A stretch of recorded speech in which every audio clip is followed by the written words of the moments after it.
The day was perfect. Just the right amount of sunshine, delicate decorations on the altar, my son in his lovingly chosen white outfit. It was his baptism, a moment of faith, love, and a new beginning. The whole family gathered, the smiles sincere, the photos being taken as if the world had stopped for a few hours to celebrate, until everything did stop, but not in the way we expected. The ceremony had just ended when the priest called the family to say a few words into the microphone. That's when my mother-in-law approached, took the microphone from the priest's hand and said, looking directly at me, her eyes cold, "She shouldn't be here." The church fell silent. The echo of the phrase hit the walls like a sentence. My heart raced. I looked at my husband, and he lowered his head. Share this story to reach further. Subscribe to the channel, share this video on WhatsApp, and leave a comment telling me where you're listening from. I'll be very happy to read each comment. My son, just 9 years old, was at my side. He gripped my hand tightly. The audience watched in confusion. Some laughed nervously, others murmured, but most just watched, waiting for what would come next. And I, trying to maintain my dignity, felt everything inside me shatter. This wasn't new, but it hurt as if it were. My mother-in-law always treated me like a mistake. From day one, "You're not good enough for my family," she would say with different words, with looks, with gestures. But that day, she said it loudly, publicly, directly, and in front of her own grandson. My son, the reason for that celebration, was now witness to the contempt she had always tried to hide. And then, from beside me, I saw my son stand up. He walked slowly to the altar. He took the microphone with his small hands. Everyone thought he was going to play a childish prank, but no. He took a deep breath, looked straight at his grandmother, and said, his voice firm, "Don't talk about my mother like that." And at that moment, the entire church stopped again. Only this time, for a different reason. For a second, no one reacted. Even my mother-in-law seemed to freeze. My son, his voice breaking, continued, "That woman you said shouldn't be here. She's my mother. She teaches me to be kind, to respect others. She was with me when I was afraid of the dark, when I was sick, when no one else would come. So yes, she has every right to be here." And that broke the silence. The priest tried to intervene, but backed away. He understood something bigger was happening there, a moment of truth that no liturgy could interrupt. I saw my aunt and uncle begin to cry. My sister squeezed her husband's hand. And my husband? He still hadn't moved. He hadn't even looked at his mother. And that hurt me more than her words. His silence stung like abandonment. My mother-in-law tried to smile, but her face trembled. She hadn't expected that. Maybe she expected me to cry, to leave the church, to shrink back. But it was my son who spoke, and there was no stronger speech than that. His voice wasn't just one of defense. It was one of love, of gratitude, of justice. And so she had nothing to say in response. She just stood there, staring at a 9-year-old boy as if she were facing a judge. After I spoke, my son came back and sat beside me, without saying anything else, just holding my hand, and I cried, not with sadness, but with relief, with pride, because in that moment, I understood that everything I tried to teach him during the most difficult times worked. He listened, he learned, he saw who I really am, and even if the rest of the family had doubted, remained silent, my son didn't. He chose to speak, and it was his voice that saved that day, that exposed what had been hidden for so long. That showed it wasn't just a ceremony, it was a test, and we both passed. After the baptism, the church hall became a minefield. People were divided between pretending nothing had happened or giving me uncomfortable looks, as if I were guilty of existing. My mother-in-law stood back, chatting with other women in the family as if she were in charge, but I knew the script. It had been the same since I joined this family, and that day, I decided I would no longer remain silent. I remember exactly the first time I met her. I was nervous, of course. I wanted to make a good impression. I brought flowers and dressed carefully, and yet, she analyzed me as if I were a shoe that didn't fit. She didn't ask about me. She just said, "You seem simple," and laughed. My husband, then just my boyfriend, remained silent. And in that moment, a seed was planted. Over time, she went further. She badmouthed me to other relatives. She made veiled jokes. She questioned my decisions as a mother, as a wife, as a woman. And when I tried to talk, she'd say, "You're too sensitive." Little by little, I became silent, swallowing, pretending it was just me exaggerating. But my son saw it, even young. He noticed everything, and maybe that's why he spoke up at that altar. My husband always stood in the middle. He said that a mother is a mother, that she came from another generation, but that's no excuse for hurting others. And it's no excuse for watching the woman you love be humiliated in silence. He asked for peace, but the peace he wanted was my submission, and that I was no longer willing to offer. That day showed me that my silence never protected anyone.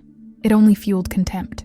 In the living room, my mother-in-law was still trying to maintain control.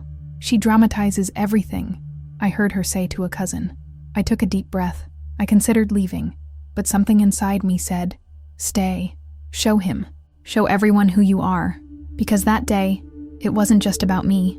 It was about my son, and about the example I was about to set. I decided to call my husband to talk. We left through the back of the church and walked to a small garden nearby. I sat on the bench and said, "We need to talk." He looked at the ground. He didn't seem surprised, but he looked scared, as if he knew this moment would come, sooner or later. "Are you going to leave me?"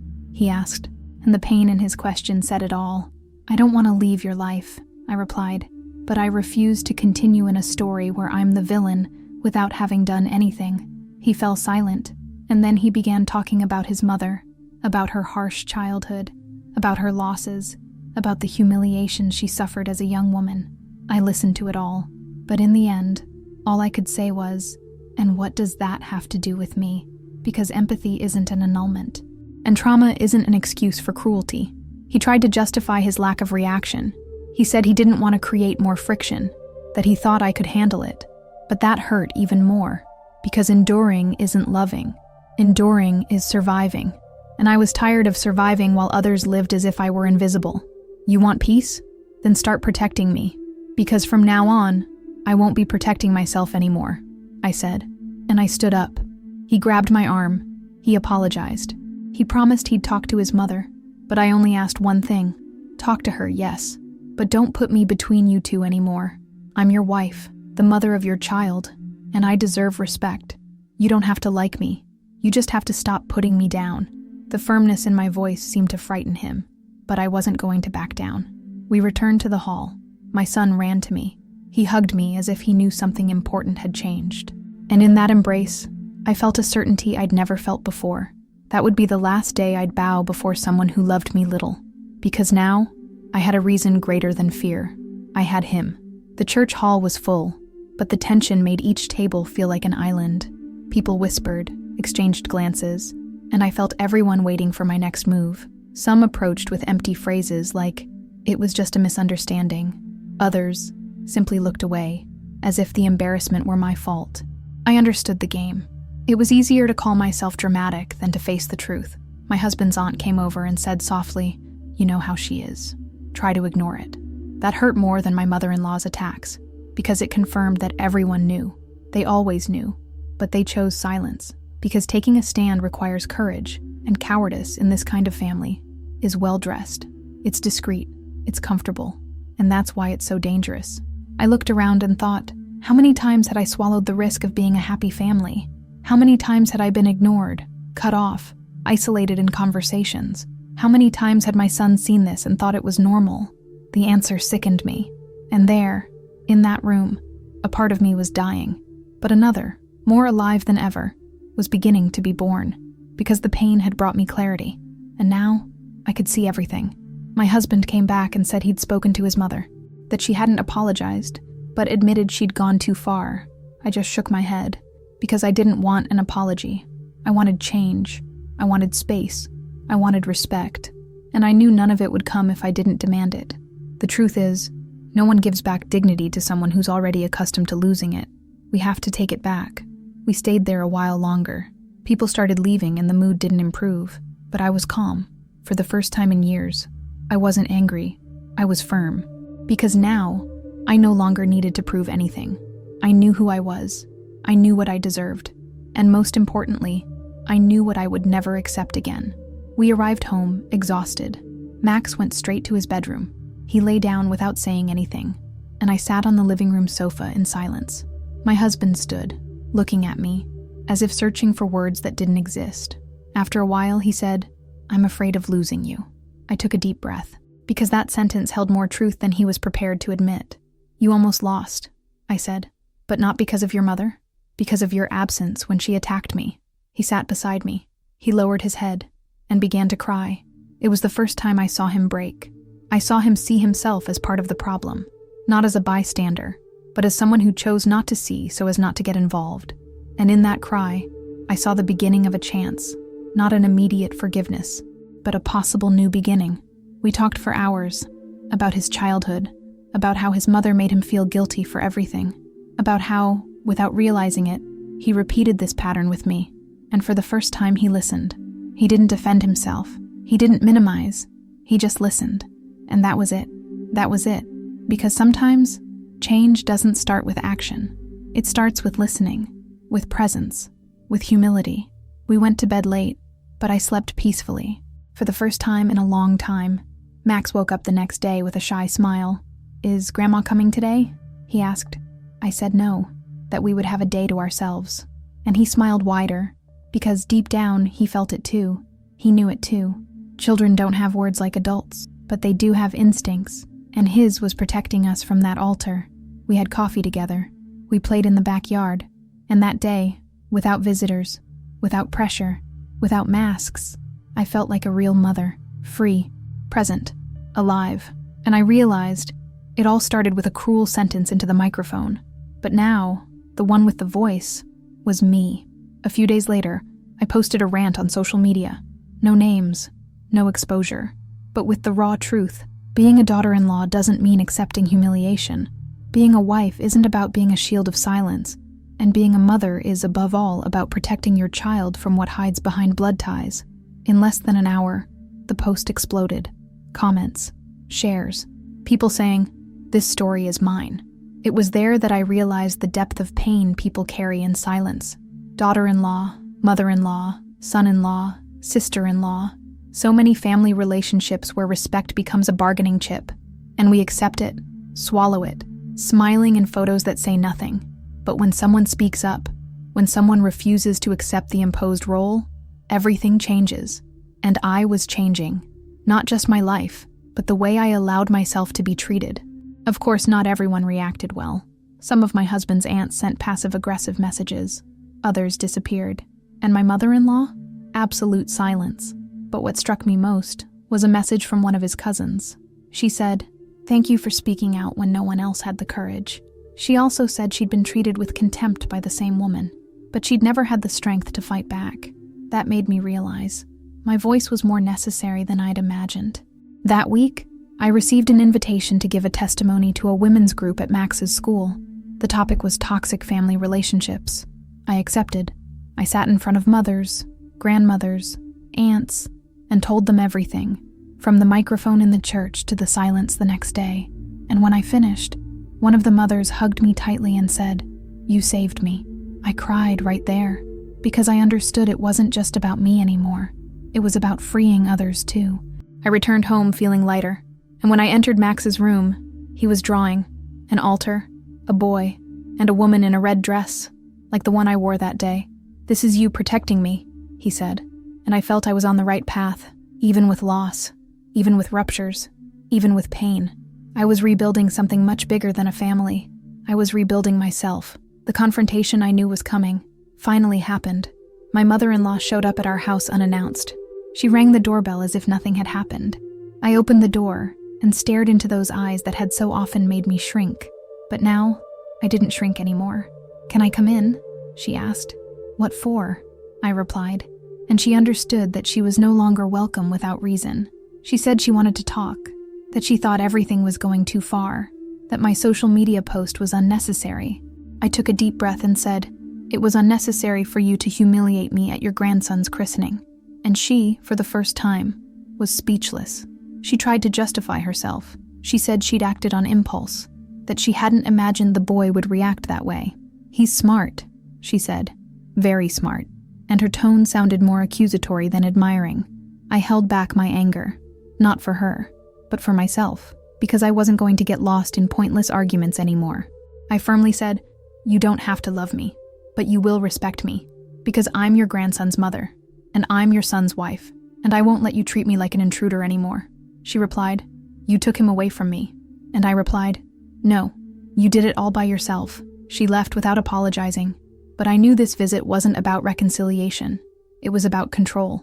She wanted to see if she could still intimidate me, test the waters, see if I would still bend, but I stood my ground.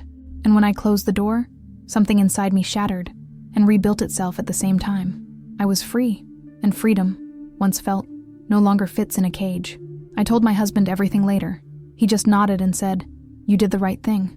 And for the first time, I felt like he was truly there for me, not just in silence, but in presence, in posture, in choice. And that was all I needed to move forward, even if the path was still full of rocks. A few weeks later, we were invited to a family lunch at one of my husband's uncle's houses. At first, I hesitated, but Max wanted to go. He said he wanted to see his cousins, and I felt like maybe it was time to face it. We arrived a little later than planned. When we walked in, the mood changed. Forced smiles, sharp looks, but I was no longer the same woman who had endured everything in silence. We sat at the table. The conversations were lukewarm, full of indirect remarks. And my mother-in-law, there as always, taking center stage.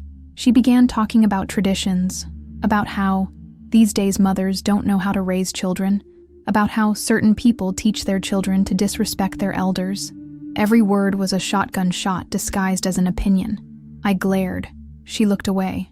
But Max, he heard everything. That's when my son put down his fork and said loud and clear, "Respect is when we treat people well. If you yell or humiliate them, it's not respect. It's fear. And I don't like being afraid of my family." The room fell silent. No one expected it. No one dared respond. And there, my son, just 9 years old, did what many adults never had the courage to do. He spoke the truth. My mother-in-law blushed. A cousin tried to change the subject, but what needed to be said had already been said. Max went back to eating, calm, and in that moment, I understood he wasn't just defending us. He was freeing us, because he had seen the truth and didn't want to grow up believing the lie many families have sustained for generations, that love allows abuse.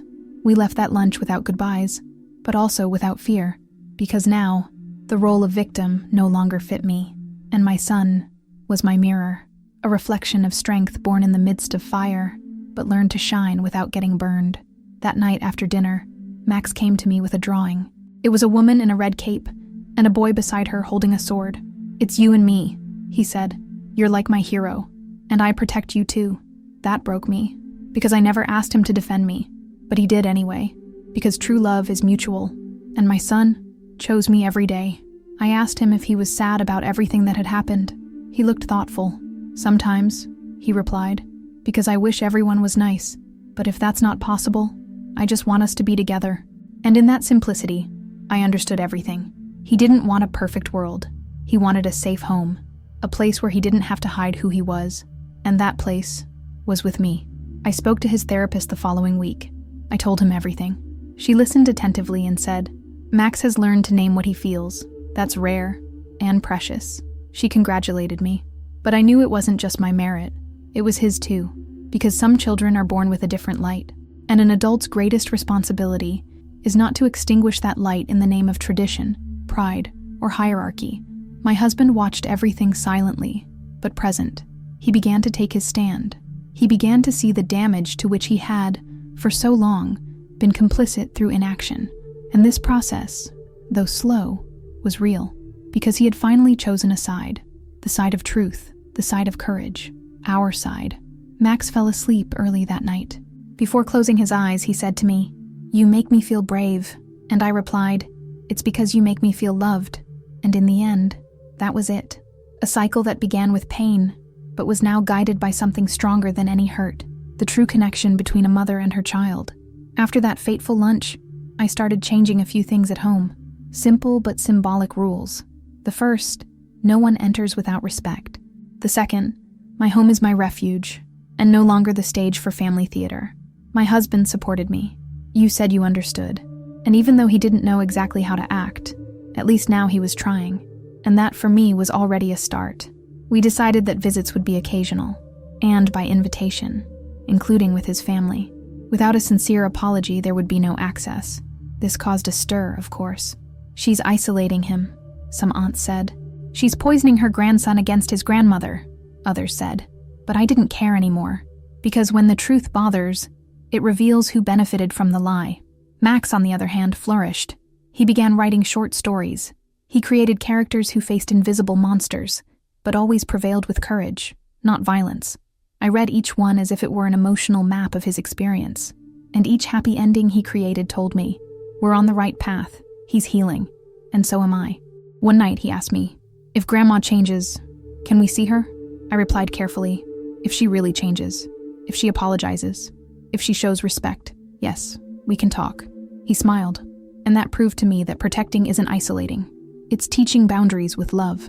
It's showing that forgiveness exists, but it needs to come with change. I began to realize that, deep down, it wasn't about winning a fight with my mother-in-law. It was about rebuilding the meaning of the word family. A family that protects, that welcomes, that doesn't make those it should love most ill. And this new definition was born there, at home, in silence, but alive. It was on a Sunday that she appeared, my mother-in-law, at the door. She didn't ring the bell. She stood there, holding a small wooden box. I saw her from the window. My first instinct was not to open it, but something inside me said, see with your own eyes. I opened it. She stared at me. There was no arrogance, no defiance, just weariness, and maybe regret. Can I talk to him? She asked. I said no, that things didn't work that way anymore. Before, you'll talk to me. She hesitated. Then she handed me the box. Inside were old photos of my husband as a child, little letters, and a note. I'm trying to understand where I went wrong, and I think it started with myself, not with you. I read it in silence. I didn't cry, but I breathed differently. She apologized, for the first time, bluntly, without shifting blame. She said she didn't expect immediate forgiveness. She just wanted to show she was trying to change. He showed me who you are, she said, referring to her grandson, and that shames me. It hurt, but it also healed a part of me I thought was dead, because sometimes what we need to hear most comes too late, but it still has value. I said I'd talk to Max, that I'd explain everything calmly, that I'd tell him the truth without embellishing, and I said yes, someday, but not now, because trust, once broken, needs to be rebuilt with bricks, and every gesture would be one of them.